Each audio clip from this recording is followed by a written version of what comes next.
This is the journey to One Africa.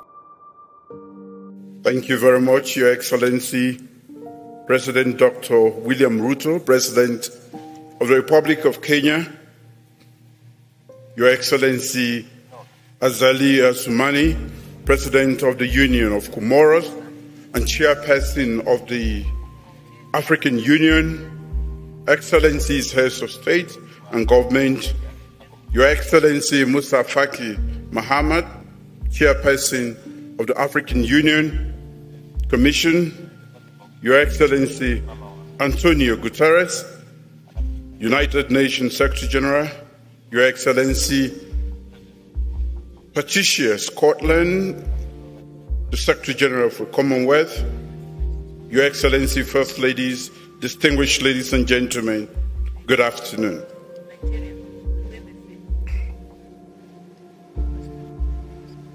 I'm pleased to address this high-level session of the African Climate Summit 2023 under the Kenyan presidency and to reaffirm Sierra Leone's commitment to scale up climate action urgently.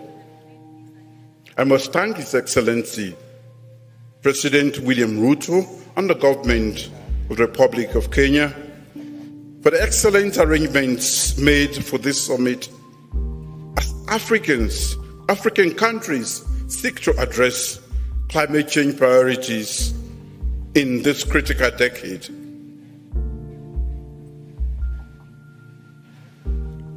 From coastal kisses with the Atlantic Ocean to the panoramic vista, from the towering cane of the mountains, the Leone Mountain, to our sprawling national parks, Sierra Leone is a canvas painted with nature's most vibrant hues. Our golden beaches are a testament to nature's artistry. Your Excellencies, distinguished ladies and gentlemen, if you've not been to Sierra Leone, I'm inviting you to come. However, beneath our nation's beauties lies an unmistakable urgency. With a median age of just over 19 years, our young population, like the other young populations representing Africa's vibrant future, stand at a defining crossroads. Their legacy, and indeed our collective legacy, is shaped by the choices we make today. The seas, once serenading us with gentle lullabies, now one of rising tides that could erase generational achievements. The rains which celebrated our lands now pose a looming threat. Why Sierra Leone is rich with nature's gift. This very geographical splendor renders us vulnerable.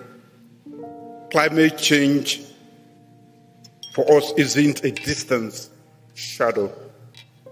Climate projections in Sierra Leone include temperature increases, extreme weather conditions, intense precipitation, and rising sea levels. Our shores, symbols of natural grandeur, are receding. Many of our communities face displacement, and our pristine beaches risk fading away, and calamities like landslide and floods have become hauntingly regular. The surge in pests and diseases is another testament to our enduring imbalance. Without swift collective action, we risk witnessing the obliteration of Sierra Leone's invaluable ecosystems, leading to further dislocation of our communities and the devastation of their sources of sustenance.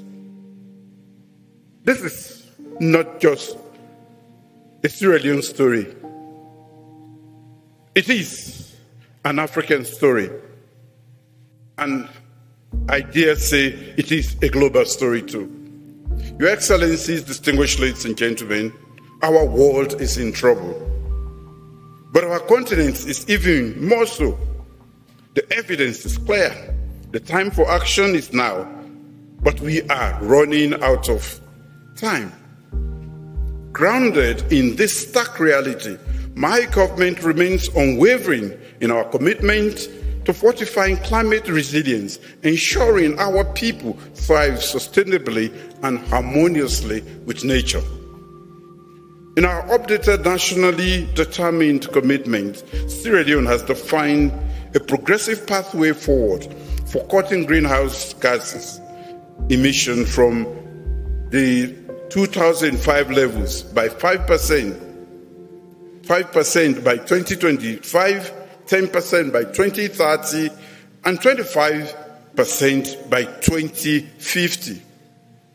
My government is unyieldingly devoted to climate change resilience and adaptation. This includes support for community-based adaptation in agriculture and energy sectors, integrated water resource management, and climate change disaster risk management. We are also poised to improve meteorological services for early warning systems and enhance and protect conservation of natural habitats and ecosystems. Furthermore, our climate change mitigation strategies extend to promoting renewable energy, infrastructure, resilience, and extensive reforestation efforts on at least 960,000 hectares of land. As we engage in country planning, we will also prioritize low carbon screening. Excellencies, distinguished ladies and gentlemen, to reaffirm our commitment, we have institutionalized efforts against global menace. This global menace. We have established a dedicated Ministry of Environment and Climate Change and a Climate Change, Renewable Energy and Food Security Presidential Initiative led by Dr. Kande Yonkela. We are designing policies and programs and laying the framework for establishing strong partnerships for funding and implementing projects on major cross-cutting thematic areas of national and global significance. Agriculture is the mainstay of our economy. Recognizing the core importance and extreme vulnerability of agriculture in Sierra Leone, we are focusing on resilience and innovation within this sector, leveraging technology and forward-thinking strategies for climate adaptation. Our overarching aspiration, as enshrined in our National Development Plan, is clear. Achieve food and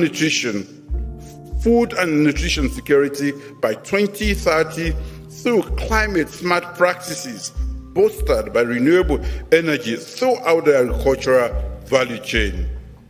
Your Excellencies, distinguished ladies and gentlemen, meaningful inclusion and intergenerational dialogue are crucial to achieving SDG 13, to take urgent action to combat climate change and its impacts.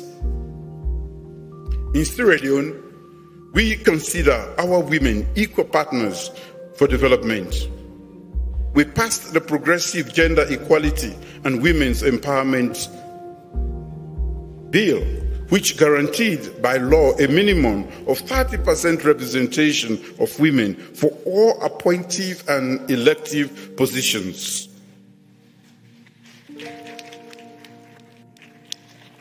My government is committed to promoting the inclusion of women in climate resilience programs and the participation of women in decision-making for climate change adaptation and mitigation governance at all levels.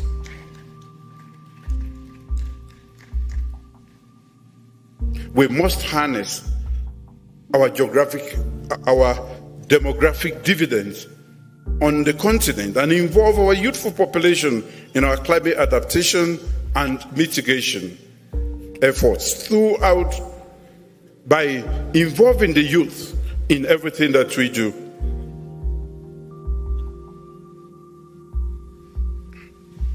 Sierra Leone's quest for environmental resilience hinges upon our capacity to address climate finance, build local competencies, and refine our legislative blueprints, and etc.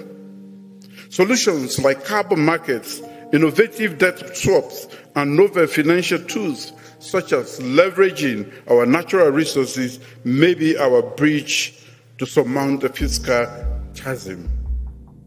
Our appeal is clear.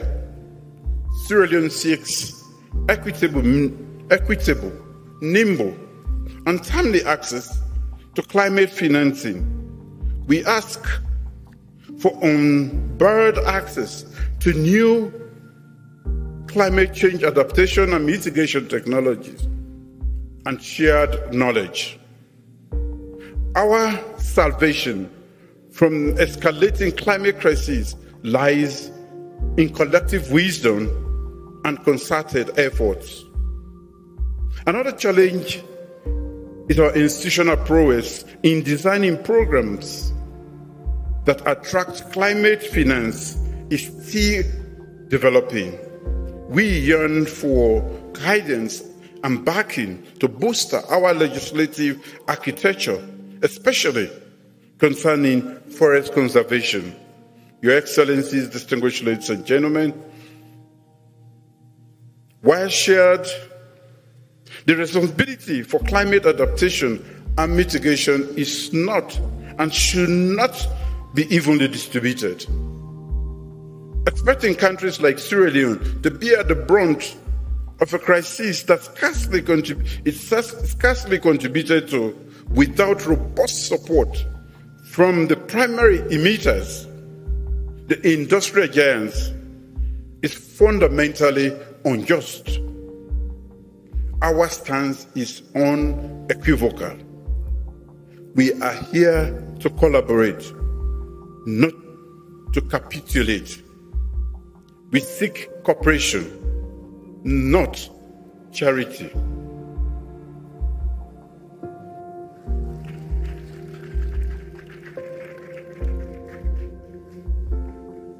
The actions of significant polluters must pivot from mere declarations and vague commitments to actionable, technology-driven reparations. It is a demand grounded in the technical feasibility of climate justice, not just its moral imperative. A unified front against the existential crisis is not just desired, it is imperative. As I close, I implore all of us present, the hourglass of action is dwindling, and the sands of time wait for none. Let's come together, not just in spirit, but in action, but in actionable solidarity. For in unity we find just strength, but not just strength, but salvation. Thank you.